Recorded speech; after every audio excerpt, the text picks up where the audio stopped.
नमस्कार। मैं आज आपको श्रीमद् भागवत का एक अध्याय सुनाने जा रहा हूं। वैसे तो मुझे श्रीमद् भागवत कंठस्थ है 4 साल की उम्र से, पर मैं आज आपको एक छोटा सा अध्याय सुनाऊंगा जिससे आपको बहुत सारा ज्ञान मिलेगा। तो ये बहुत जरूरी है। स्टार्ट करते हैं। एक बार क्या होता है, एक व्यक्ति होता है, वो बहुत पैसा कमाता है, खूब चोरी करता है, खूब सारे शौक रखता है।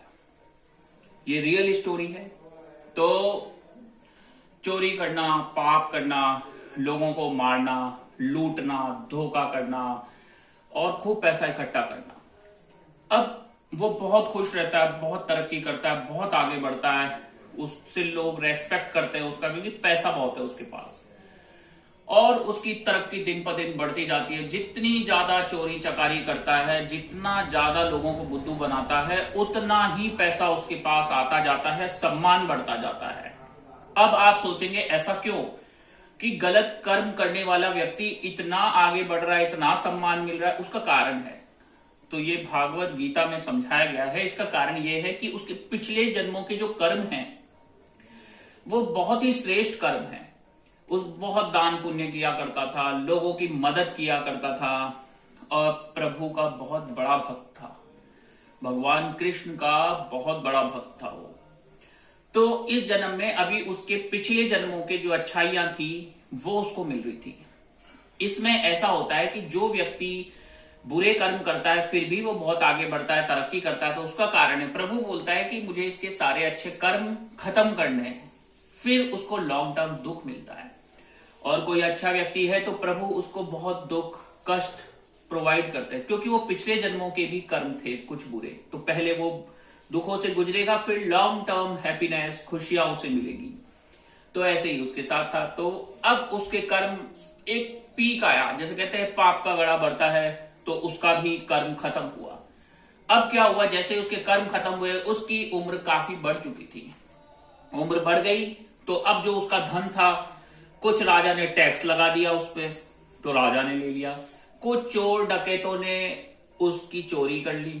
अब उसके पास कुछ नहीं रहा, सब बर्बाद हो गया, जीरो हो गया।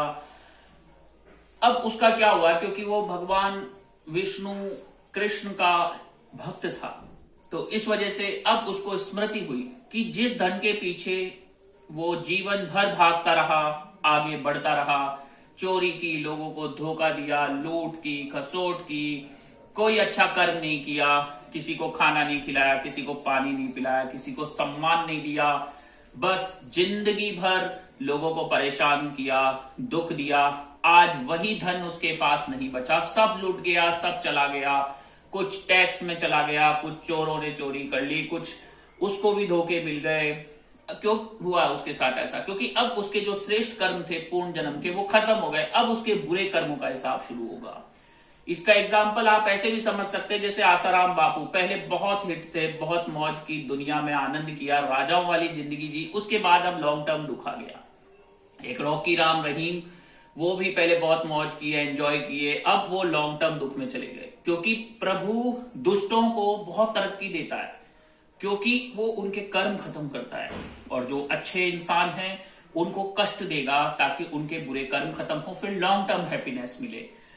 तो आप सोचिए आपको क्या चाहिए। अगर दुख आ रहे हैं तो इसका मतलब आप अच्छे व्यक्ति हैं, तो डरे नहीं दुखों से, मेहनत करें, आगे बढ़ें। अब उसका सब धन खत्म हो गया, पर वो प्रभु का भक्त था पिछले जन्म में, तो उसको अब जब धनी चला गया तो अहंकार चला गया, गुस्सा चला गया, सब चला गया उसके अंदर, और उसको प्रभु का स्मरण हुआ। पूर्ण जन्म का नहीं, पर उसकी आत्मा ने प्रभु को पुकारा। अब वो क्या है, दर दर भीख मांगने लगा, क्योंकि अब उसको पैसा कमाने की इच्छा नहीं थी। क्योंकि उसने सोचा, उसने अपनी जिंदगी का सारा समय इस धन के पीछे, माया के पीछे लगा दिया। अब ये माया ही खत्म हो गई, माया ही नहीं रही। ठीक है, तो माया ही नहीं रही तो अब वो आगे कैसे बढ़े? तो अब माया खत्म हो गई उसकी, तो इसलिए अब वो ऐसे ही सो जाता था, कपड़े भी नहीं पहनता था, कुछ मिल जाए मांगने पे तो खाना खाता था। लोग उसमें थूक दिया करते थे, उसको लात मारा करते थे, भगा दिया करते थे, टॉर्चर करते थे, गालियां देते थे, पर वो उनका रिप्लाई नहीं करता था।